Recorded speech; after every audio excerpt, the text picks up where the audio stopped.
제44편 고라자손의 마스길 인도자를 따라 부르는 노래. 하나님이여, 주께서 우리 조상들의 날 곧 옛날에 행하신 일을 그들이 우리에게 일러주매 우리가 우리 귀로 들었나이다.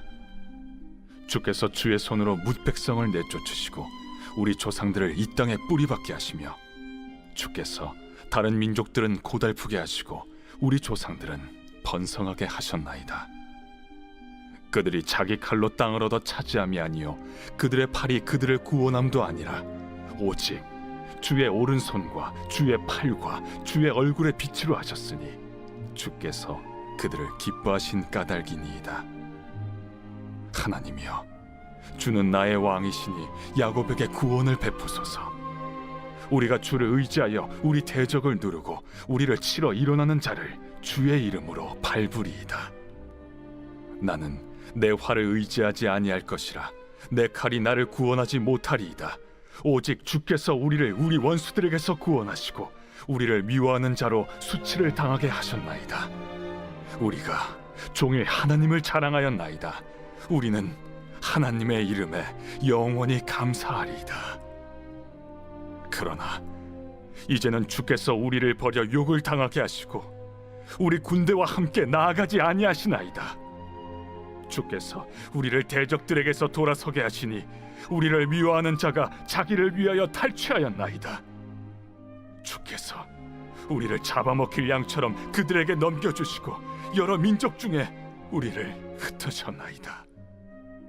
주께서 주의 백성을 헐값으로 파시며 그들을 판값으로 이익을 얻지 못하셨나이다. 주께서 우리로 하여금 이웃에게 욕을 당하게 하시니 그들이 우리를 둘러싸고 초소하고 조롱하나이다. 주께서 우리를 뭇 백성 중에 이야깃거리가 되게 하시며 민족 중에서 머리 흔들림을 당하게 하셨나이다. 나의 능욕이 종일 내 앞에 있으며 수치가 내 얼굴을 덮었으니 나를 비방하고 욕하는 소리 때문이요 나의 원수와 나의 복수자 때문이니이다. 이 모든 일이 우리에게 임하였으나 우리가 주를 잊지 아니하며 주의 언약을 어기지 아니하였나이다.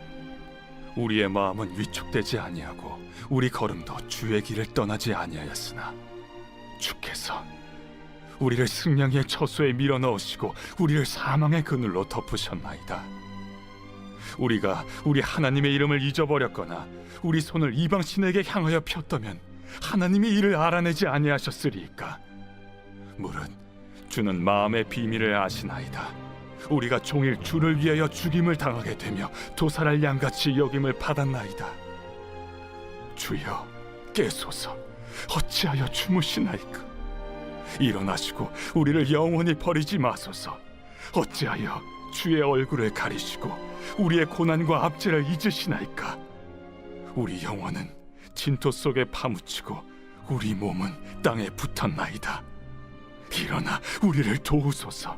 주의 인자하심으로 말미암아 우리를 구원하소서.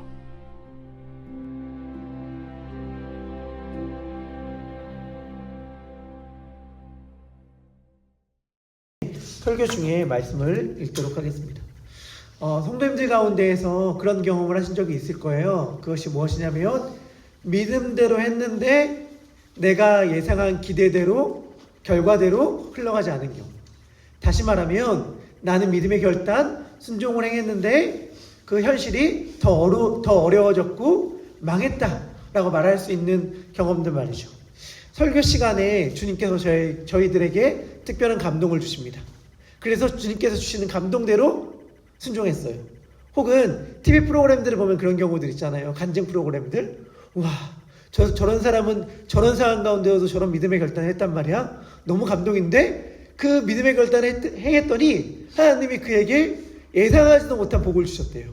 기대를 뛰어넘은 완전히 새로운 길이 열렸다는 거예요. 와, 나도 동일한 어려움 가운데 있는데 이런 믿음의 결단을 하면 이러한 은혜가 내게 임하지 않을까? 라고 해서 그대로 순종했어요. 그런데 그대로 순종했는데 나에게는 그러한 위대하고 놀라운 은혜의 경험들, 간증거리들이 생긴 것이 아니라 철저한 실패 혹은 망함을 경험한 적이 있으실까요? 아마도 이러한 일들은 정말 드라마틱하게 큰 일들로 우리들에게 찾아오지 않다 하더라도 작은 소소한 일들 가운데에선 충분히 경험할 수 있는 일인 것 같습니다. 주님은 양보하라고 말합니다. 희생하라고 말합니다. 용서하라고 말합니다. 그런데 저희들은 희생하기 싫어요. 양보하기 싫어요. 용서하기 싫어요. 하지만 주님께서 그렇게 말씀하여 주셨기 때문에 어쩔 수 없이 순종해요. 그럴 때 우리들의 마음 가운데에 어떠한 기대와 바람이 생기냐면, 이렇게까지 주님께 순종하는데, 이렇게까지 나를 부인하고 주님의 길을 따르는데, 그러면 주님께서 나에게 뭔가 특별한 은혜를 주시겠지 라는 기대가 우리들 가운데 생긴단 말이죠. 그래서 주님께 고백합니다. 주님, 제가 이렇게까지 주님께 순종합니다. 이렇게까지 주님의 뜻을 따라갑니다. 그런데 주님, 저의 삶 가운데 은혜를 내려 주시옵소서. 그런데 펼쳐지는 현실이 완전히 우리의 예상을 빗나갑니다. 제가 상대방에게 희생과 양보를 하는데 그에 대하여 상대방이 고마워하기는커녕 도리어 자기의 마땅한 권리로 여깁니다. 저의 호의가 상대방에게 권리로 여겨요. 그리고 제가 양보했기 때문에 그가 그것을 가질 수 있게 되었는데, 제가 그에게 넘겨줬기 때문에 그가 그것을 취할 수 있었는데, 그는 저의 양보와 넘겨줌 때문에 그것을 얻었다고 생각하는 것이 아니라, 내 노력 때문이야, 내가 열심히 했었기 때문이야 라고 생각하고 있어요. 그러면 얼마나 그 모습이 꼴보기가 싫겠어요. 저는 용서하기가 너무너무 싫습니다. 그런데 가슴이 미어지는 아픔이 있었지만 주님께서 용서하라고 명령했기 때문에 용서했어요. 그런데 용서를 받은 사람이, 저의 용서를 들은 사람이, 아니 내가 뭘 잘못했다고 당신이 나를 용서해 줍니까? 라고 하는 적반하장의 모습을 보입니다. 그러면 우리가 어떠한 생각을 갖게 됩니까? 괜히 순종했다, 괜히 헌신했다, 괜히 용서했다, 이런 생각들 당연히 갖지 않나요? 오늘 시편의 상황이 정확히 그렇습니다. 배경은 전쟁터입니다. 그렇지만 우리와 너무 상관없다고 이해할 필요는 없어요. 물론 지금 이 시기에도 너무나도 많은 전쟁의 소식들이 들려서 당혹스러울 정도지만, 꼭 정말 국가와 국가 간의 전쟁이 아니라 하더라도 우리의 삶 자체가 전쟁이잖아요. 직장이, 사회가, 또 누군가에게는 가정이 치열한 전쟁을 벌이는 전쟁터일 수 있을 것 같습니다. 삶이 곧 전쟁이다 라는 말은 진짜 어떤 과장된 수사가 아니라 우리들에게 현실입니다. 이스라엘 민족들이 전쟁을 앞두고 전쟁터에 나아갑니다. 그때에 이스라엘 민족들은 어떤 이야기를 떠올리냐면, 우리의 조상들에게 하나님께서 행하셨던 이야기들을 떠올리고 기억해요. 그게 오늘 본문에 나와 있는 시편 44편 1절부터 펼쳐지는 말씀입니다. 3절까지인데 제가 읽어볼 테니까 잘 들어주시면 감사하겠습니다. 이렇게 얘기해요. 하나님이여, 주께서 우리 조상들의 날, 곧 옛날에 행하신 일들을 그들이 우리에게 일러주매 우리가 우리 귀로 들었나이다.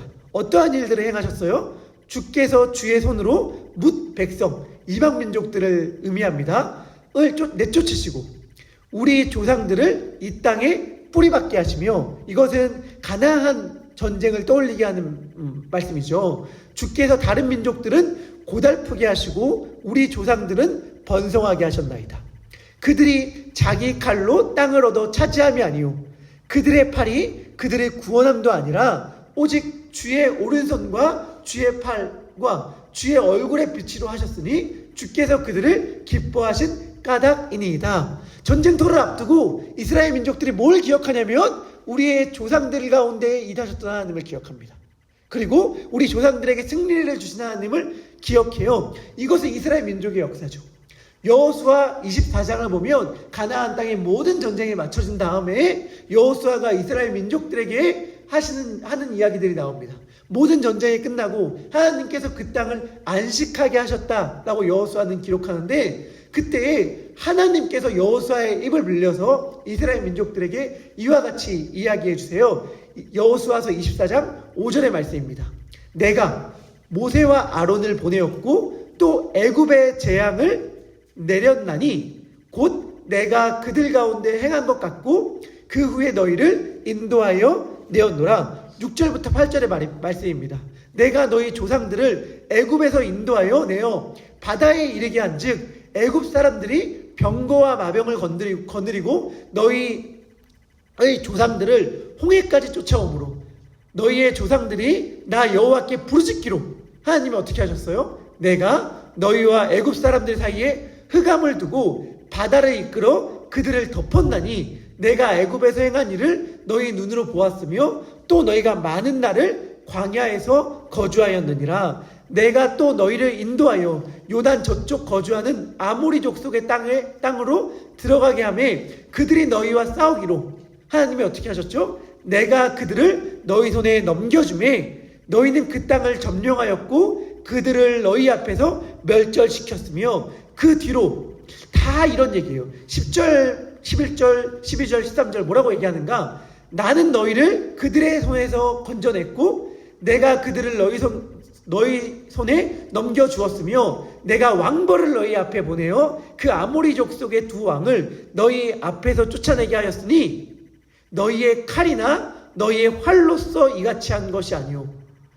또 내가 너희 가운데 수고하지 아니한 땅과 건설하지 아니한 성읍들을 너희에게 주었더니 너희가 그 가운데 거주하며 너희는 또 너희가 심지 아니한 포도원과 감람원의 열매를 먹는다 하셨느니라.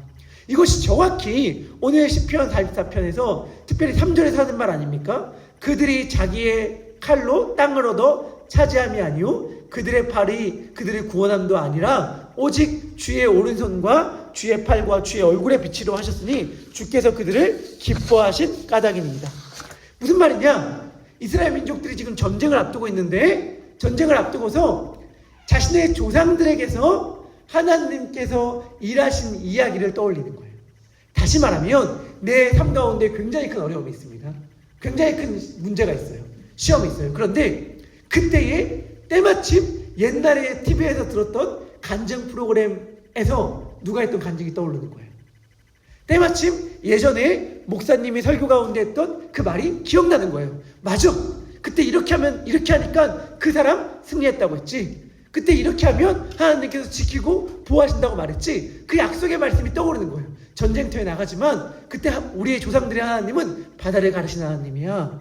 애굽의 군사들을 바다에 수장시키는 하나님이야. 그리고 그들이 수고하지 아니한 성읍들 포도원 감람원을 얻게 하시는 하나님이야. 칼과 활이 아니라 하나님이 그렇게 하셨어. 우리가 하나님을 믿고 전쟁터에 나가자 라고 고백하는 거예요. 그것이 오늘 본문 4절에서 6절입니다. 정확히 그러한 기대감을 갖고 있어요. 제가 읽어볼게요. 4절입니다. 하나님이여 주는 나의 왕이시니 야곱에게 구원을 베푸소서. 우리가 주를 의지하여 우리 대적을 누리고 우리를 치러 일어나는 자를 뭐로 밟을까요? 칼이 아닙니다 하나님, 활이 아닙니다 하나님, 주의 이름으로 밟으리이다. 나는 내 활을 의지하지 아니할 것이라 내 칼이 나를 구원하지 못하리라. 오직 주께서 우리 원수들에게서 구원하시고 우리를 미워하는 자로 수치를 당하게 하셨나이다. 우리가 종일 하나님을 자랑하였나이다. 우리는 하나님의 이름에 영원히 감사하리다 하면서 전쟁터에 나가요. 이겼다, 승리했다, 하나님이 우리와 함께 하시니 우리는 반드시 적들을 물리칠 것이다 하면서 사기가 충천하여 하늘을 찌르며 전쟁터에 나갔는데 어떻게 되는 거예요? 대패하는 거죠. 완전히 전쟁터에서 패배하는 거죠. 분위기가 갑자기 반전이 됩니다. 9절에서 갑자기 그러나 라고 하면서 펼쳐지는 이야기가 우리의 예상과 기대를 완전히 벗어나는 이야기입니다. 9절이에요. 그러나 이제는 주께서 우리를 버려 욕을 당하게 하시고 우리 군대와 함께 나아가지 아니하시나이다. 주께서 우리를 대적들에게서 돌아서게 하시니 우리를 미워하는 자가 자기를 위하여 탈취하였나이다. 주께서 우리를 잡아먹힐 양처럼 그들에게 넘겨주시고 여러 민족 중에 우리를 흩으셨나이다. 주께서 주의 백성을 헐값으로 파시며 얼마나 참 속상한 표현입니까? 그들을 판값으로 이익을 얻지 못하셨나이다. 주께서 우리로 하여금 이웃에게 욕을 당하게 하시니 그들이 우리를 둘러싸고 조소하고 조롱하나이다. 주께서 우리를 뭇 백성 중에 이야깃거리가 되게 하시며 민족 중에서 머리를 흔듦을 당하게 하셨나이다. 나의 능욕이 종일 내 앞에 있으며 수치가 내 얼굴을 덮었으니 나를 비방하고 욕하는 소리 때문이요 나의 원수와 나의 복수자 때문입니다. 아멘. 어떠한 말씀인지 다 이해가 되시죠? 하나님의 약속을 믿고 순종했습니다. 우리 조상들의 행하신 일들을 기억하고 전쟁터로 나아갔습니다. 그런데 수치를 당하게 되었어요.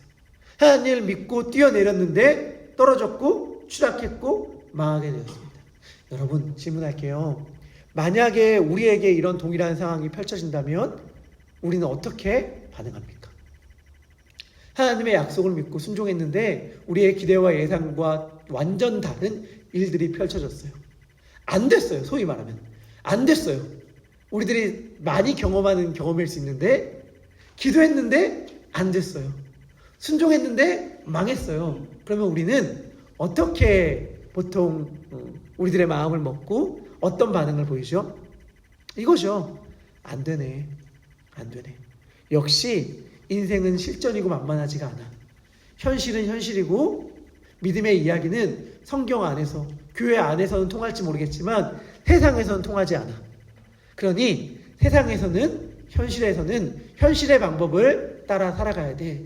그건 너무 어리석고 순진한 생각이야 라고 하면서 큰 깨달음을 얻은 것처럼, 교훈을 얻은 것처럼 스스로 애써 마음을 위로하고 성경책을 덮어버리고 그 다음부터는 세상의 조언을 따르는 경우가 많이 있죠. 이것이 사실은 대부분의 경우에 우리가 취하는 방식입니다. 그런데 오늘 시편 44편의 시인은 달라요. 무슨 말이냐? 약속을 믿고 조상들에게 행하신 하나님을 믿고 나아갔는데 전쟁에 졌어요. 그러면 이 시인은 그런 상황에서 어떠한 고백을 하는가? 17절부터 25절까지가 바로 그 내용인데요. 제가 다시 한번 읽어보겠습니다. 17절입니다. 눈으로 꼭 따라와서 읽어주세요. 이 모든 일이 우리에게 임하였으나 우리가 주를 잊지 아니하며 주의 언약을 어기지 아니하였나이다. 우리의 마음은 위축되지 아니하고 우리의 걸음도 주의 길을 떠나지 아니하였으나 주께서 우리를 승냥이의 처소에 밀어넣으시고 우리를 사망의 그늘로 덮으셨나이다. 우리가 우리 하나님의 이름을 잊어버렸거나 우리 손을 이방신에게 향하여 폈더면 하나님이 이를 알아내지 아니하셨으리이까. 무릇 주는 마음의 비밀을 아시나이다. 우리가 종일 주를 위하여 죽임을 당하게 되며 도살할 양같이 여김을 받았나이다. 주여 깨소서. 어찌하여 주무시나이까. 일어나시고 우리를 영원히 버리지 마소서. 어찌하여 주의 얼굴을 가리시고 우리의 고난과 압제를 잊으시나이까. 우리의 영혼을 진토 속에 파묻히고 우리의 몸은 땅에 붙었나이다. 일어나 우리를 도우소서. 주의 인자하심으로 말미암아 우리를 구원하소서. 마치 십자가상에서 예수님의 모습을 떠올리는 것 같은데 시인은 이렇게 고백해요. 이 고백의 의미가 뭘까요? 이 시인은 이렇게 이야기하는 것처럼 일견 들릴 수도 있습니다. 하나님, 이렇게까지 상황이 펼쳐졌지만 저는 그래도 하나님의 말씀 지켰습니다. 저는 그래도 하나님을 실망시켜드리지 않았습니다. 주님은 사람의 마음을 다 살펴보시는 분 아닙니까? 저의 마음 가운데 만약에 조금이라도 흠이 있거나 조금이라도 악이 있거나 조금이라도 불신이 있었다면 제게 펼쳐질 일들을 이해하겠습니다. 제가 이러한 패배를 당해도 할 말이 없습니다. 근데 주님, 제 마음이 얼마나 깨끗하신지 주님께서 아시잖아요. 그러니 저를 이렇게 두지 마시고 구원하여 주시옵소서 라고 기도하는 기도는, 저는 예전에는 이런 기도가 되게 뻔뻔하게 느껴졌어요. 아니 어떻게 저렇게 뻔뻔하게 얘기할 수 있지? 라고 이해가 됐는데 지금은 그렇게 보이지 않습니다. 여러분, 이 시인이 지금 뭐라고 기도하는 거예요? 하나님은 저에게 잘못 행했지만 저는 하나님을 배반하지 않았습니다. 하나님은 저를 배신했지만, 하나님은 저의 기대와 다르게 행동했지만 저는 그래도 저의 의를 붙잡겠습니다. 저는 그래도 순전하겠습니다 라고 고백하고 있는 것입니까? 아니에요. 저는 이 시인의 고백을 보면서 이렇게 시인이 고백한다고 느꼈습니다. 그것은 뭐냐? 이 기도의 핵심은 나는 의롭고 떳떳하다. 그러니 하나님이 나를 도와주셔야 한다. 내한 잘못이 없으니 하나님이 나를 구원해 주셔야 한다가 아니구나. 이 시인의 기도의 핵심은 뭐냐면 결국 그럼에도 불구하고 모든 것을 통치하시고 이끌고 인도하시는 분은 하나님이다 라는 고백이구나 라는 걸 알게 되었습니다. 시인은 전쟁에서 졌어요. 왜요? 운이 나빠서 졌습니까? 전략을 잘못 짜서 졌습니까? 힘이 없어서 졌나요? 아니면 상대방의 힘이 너무 세서 졌나요? 아니에요. 하나님의 은혜의 손을 내밀지 않아서예요. 다시 말하면 이겁니다.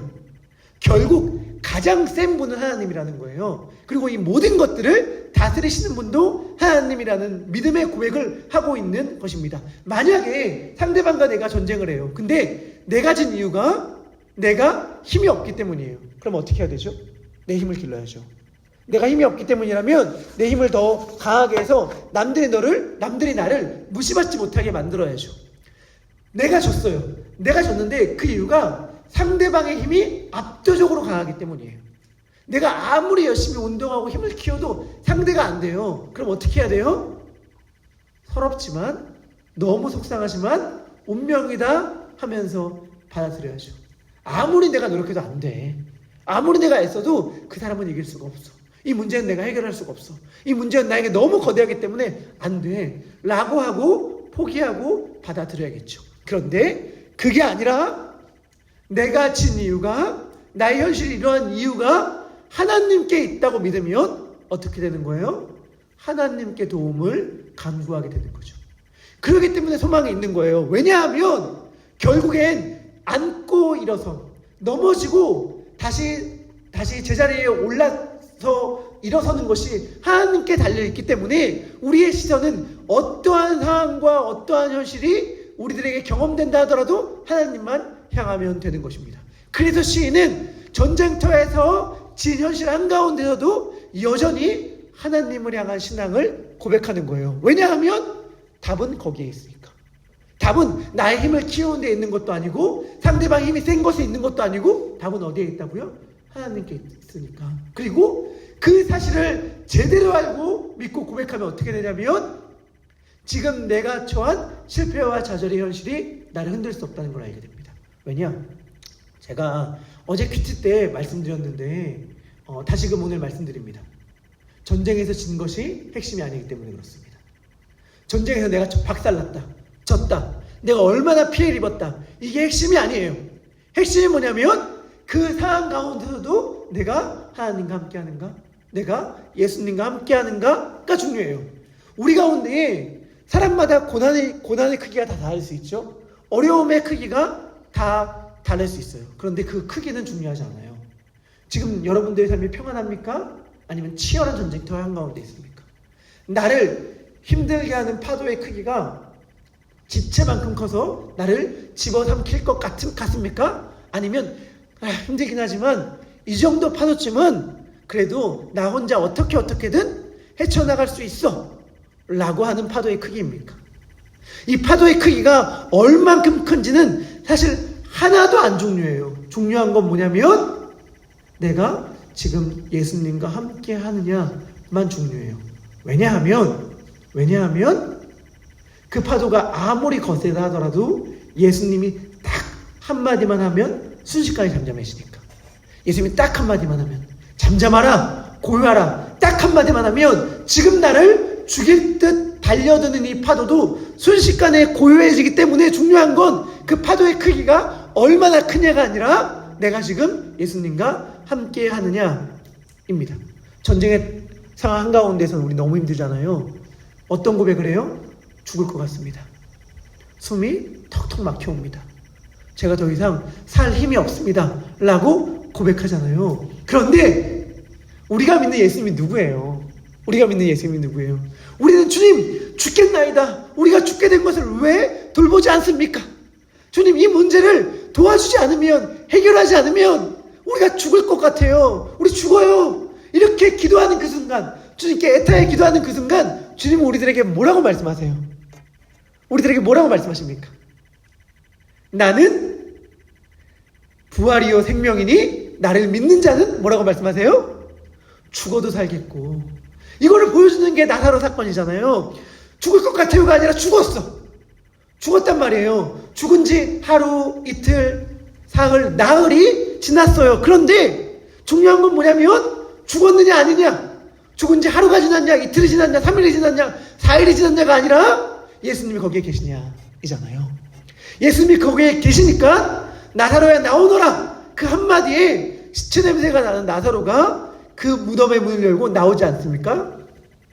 중요한 것은 그러니까 지금 내가 얼마나 힘든가, 내가 얼마나 죽을 것 같은가, 나의 전쟁의 현실과 나의 상황이 얼마나 고통스러운가가 아니라 예수님이 나와 함께하는가 아닌가입니다. 치열한 전쟁터의 현실 한가운데에서 내가 약속 믿고 뛰어들었는데 패배한 것처럼 펼쳐지는 현실인다 하더라도 우리는 하나님께 소망을 두어야 합니다. 왜냐하면 전쟁에 졌잖아요. 망했잖아요. 죽었잖아요. 라고 말하는 그 현실을 예수님은 완전히 대번에 역전시킬 수 있는 분이거든요. 그러니까 지금 내가 믿고 뛰었는데 추락한 것 같고 떨어진 것 같고 망한 것 같은 현실은 중요하지 않아요. 예수님은 그걸 단번에 역전시킬 수 있으니까. 핵심은 그러니까 그러한 상황 가운데로도 여전히 신앙을 고백하는가가 중요한 것이죠. 여전히 예수님을, 하나님의 약속을 믿습니다 라고 고백하는가가 중요한 것이고, 그런 고백을 하는 자는 죽어도 삽니다. 죽어도 삽니다. 예수님의 약속이 바로 그것입니다. 바라기는 우리의 현실, 전쟁과도 같은 현실 한가운데에서 때로는 승리하고 때로는 패배한 것 같이 생각되어지는 현실 한가운데에서 여전히 하나님께, 예수님께 소망을 두는 삶을 살아가길 소망합니다. 그럴 때에 주님께서 우리들에게 세상의 힘을 의지했을 때에는, 칼과 창과 활을 의지했을 때에는 도무지 경험할 수 없었던 위대하고 놀라운 승리의 경험을 하게 해주실 줄 믿습니다. 우리 그 사실을 기억하면서 함께 기도했으면 좋겠습니다. 함께 기도할 때 우리 말씀을 생각하면서 기도합시다. 주님, 저에게도 전쟁과 같은 현실이 있습니다. 쉽지가 않습니다. 삶은 전쟁터와 같다는 말이 그냥 문학적 이야기인 줄 알았는데 완전한 현실입니다. 그것을 날마다 느끼는 하루입니다. 가정에 돌아와도 평화를 누리지 못하고 전쟁터와 같은 현실을 맞이합니다. 직장에 나아가도, 사회에 나아가도 어디나 안식과 평안이 아니라 전쟁입니다. 그런데 이런 전쟁의 현실 한가운데에서 주님의 약속을 믿었는데 내게 찾아오는 결과는 승리가 아니라 패배인 것 같습니다. 주님, 역시 안 되나요? 말씀은 말씀일 뿐인가요? 믿음은 믿음일 뿐인가요? 현실에서 이 믿음은 도무지 그 힘을 발휘하지 못하나요? 이러한 질문들 한가운데에서 주님은 아니라고 말씀하여 주십니다. 나를 믿어라. 나를 믿는 자는 죽어도 살겠고, 주님이 우리에게 주신 약속입니다. 그래서 주와 함께 맞이하는 광풍이 주 없이 맞는 순풍보다 나은 거예요. 그 어떠한 광풍이라 하더라도 주님과 함께 하기만 하다면 순식간에 잠잠해지니까 말이죠. 이 시간 주님, 나의 현실 한가운데에서 여전히 하나님께 소망을 두는 자가 되게 하여 주시옵소서. 여전히 하나님께 기도하는 자가 되게 하여 주시옵소서. 이러한 기도의 제목을 가지고 우리 함께 기도하도록 하겠습니다. 기도하겠습니다. 하나님 아버지, 기도합니다. 주님과 함께 맞이하는